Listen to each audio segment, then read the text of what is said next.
just make it through the night, Tayler. And then tomorrow, I know that I'll feel differently.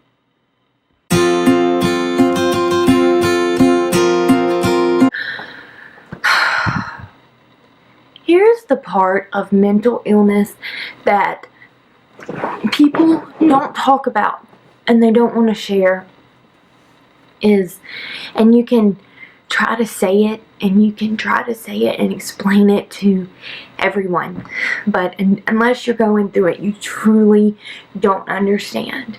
And I think this applies to all mental illness: depression, anxiety, suicidal tendencies, etc.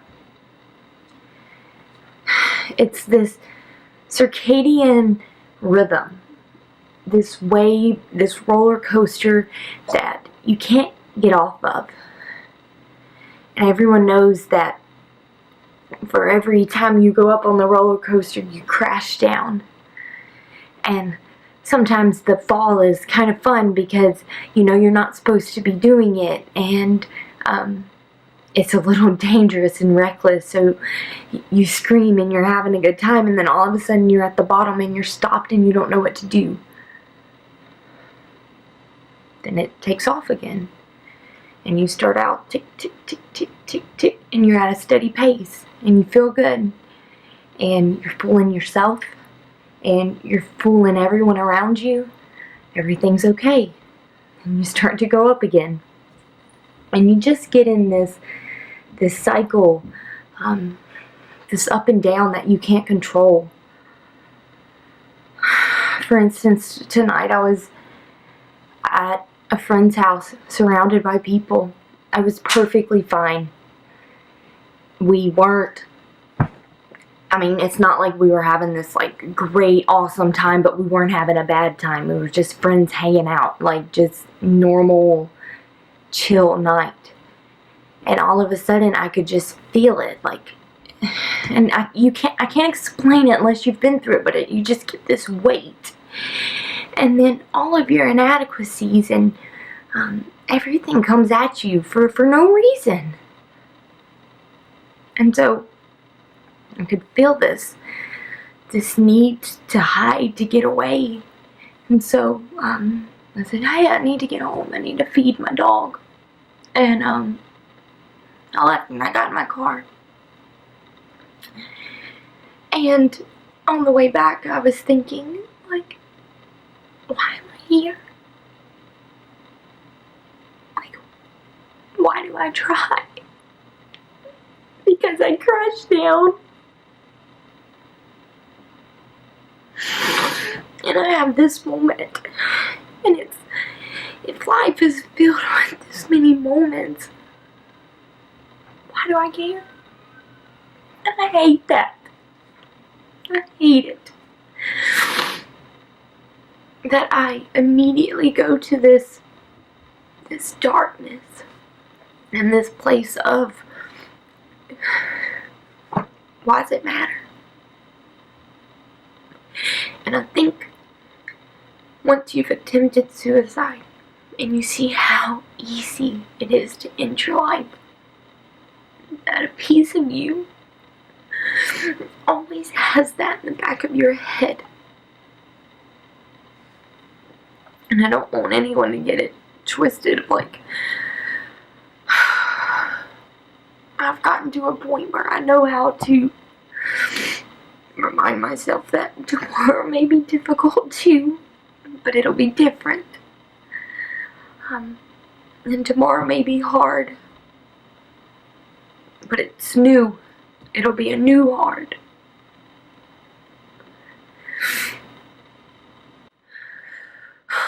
When I get into this state, not only is it falling into those habits, but I find it so easy to fall into other self-destructive habits that I know are not good for me. I'll turn to people I know I shouldn't turn to. I'll seek attention in places where I shouldn't. I'll ask for counsel from people who have no business giving it. just because I need someone to validate my poor choices. And it just feels like I'm a hamster on a wheel.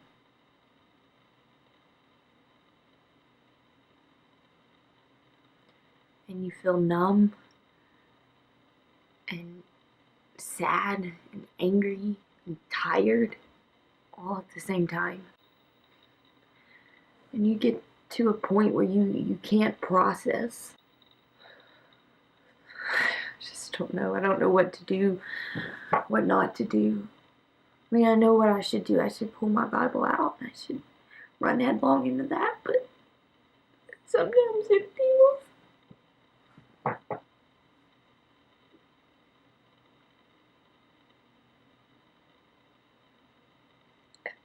like he's so far away. It feels like I am trying.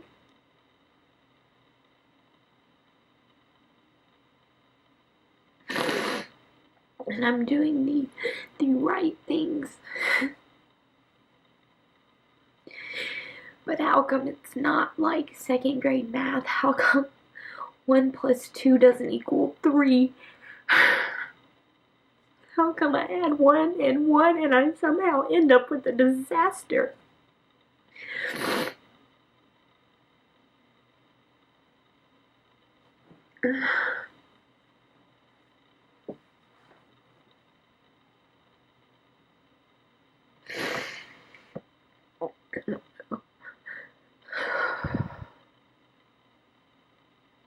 I'm really trying. That's what people don't understand. It's like, but when every day is a fight, when the majority of your days are a struggle,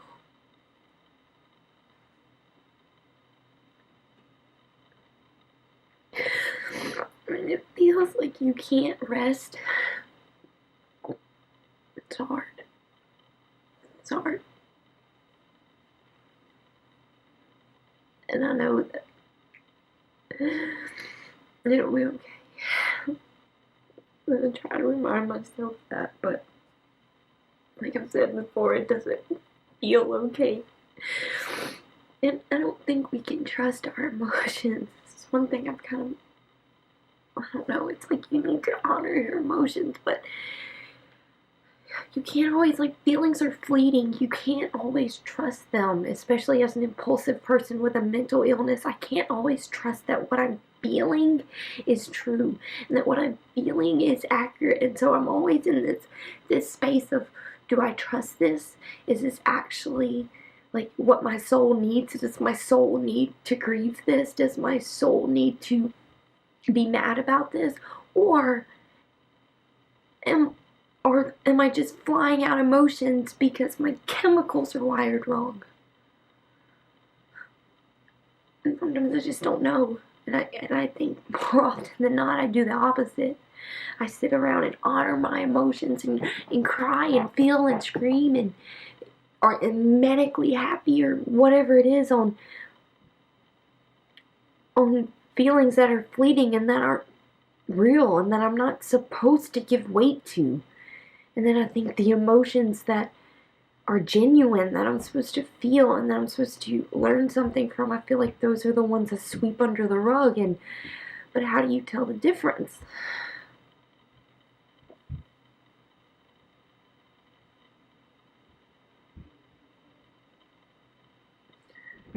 Down.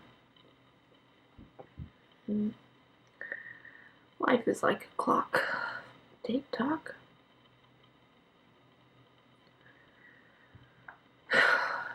If you struggle with depression or suicide, one thing I always do is I always say, just make it through the night.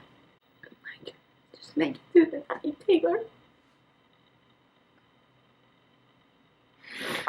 And then tomorrow, I know that I'll feel differently. And if it's really bad, I'll say, make it through dinner. Cook dinner and eat it and see if you feel better. And then after dinner, I'll say, like, watch an episode of Netflix, and some days you just have to trick yourself into going. You just have to make it to lunch, you know? Make it to your next session. Make it to Friday when you have whatever going on. And I know it's hard. I know it's hard. You deserve to live. And I deserve to live. And I'm going to live. And when it's difficult, which it will be difficult because we're not promised a life of ease. When it's difficult, I'll cling to the truths that I know. Jesus Christ is the same today, yesterday, forever. He knows my soul.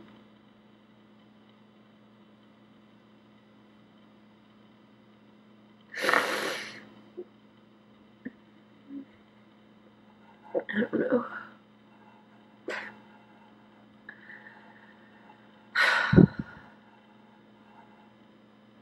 You know, I started this channel really just to be honest. And this is honesty. This is as honest as it gets for me sometimes. So, I will talk to you guys later. And hopefully you have something a little more positive to speak about.